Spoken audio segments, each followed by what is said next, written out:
Donc lors de vos connexions au configurateur, vous arriverez dans un premier temps sur le tableau de bord principal de l'outil, où vous allez retrouver l'ensemble de vos déclarations.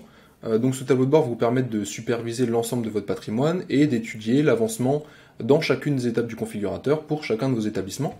Là par exemple, on retrouve la définition du périmètre, la qualification des sites, la déclaration patrimoniale, la déclaration des consommations et la recherche d'une référence avec l'état d'avancement dans chacune de ces étapes, donc si elles sont complètes, totalement manquantes ou simplement en cours. Donc ce tableau de bord il s'organise par groupe de déclarations, donc là par exemple on a une mairie, une CCI, groupe trace, où on retrouve différents sirènes.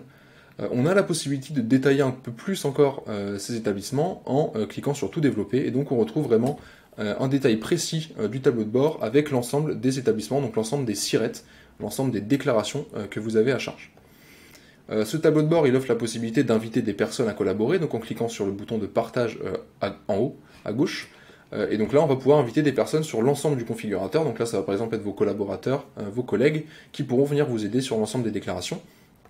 Pour être un peu plus précis, on peut inviter éventuellement sur un groupement de déclarations. Donc là, je peux simplement inviter quelqu'un qui va pouvoir m'aider uniquement sur la déclaration de la mairie, donc sur l'ensemble des établissements de cette mairie-là. Et un peu plus tard, on verra qu'on pourra également inviter sur vraiment une déclaration, vraiment un établissement en particulier. Donc ce tableau de bord, lors de vos connexions, vos premières connexions, il sera totalement vide. Du coup, l'idée, c'est de venir l'alimenter en créant des déclarations. Donc là, je vais cliquer sur Nouvelle déclaration. Je vais donner un nom à ma déclaration, donc par exemple ici test. Et donc on a deux modes de fonctionnement. Donc je vais passer sur ces modes un à un. Dans un premier temps, on a la possibilité de déclarer un ensemble de compagnies, donc une liste de sirènes ou de sirettes, et on va venir étudier chacun de ces établissements un à un. On peut aussi prendre une autre approche et déclarer en tant que propriétaire. Donc là, on va venir renseigner le sirène du propriétaire et l'ensemble des occupants, des locataires en fait qui sont liés à ce propriétaire-là.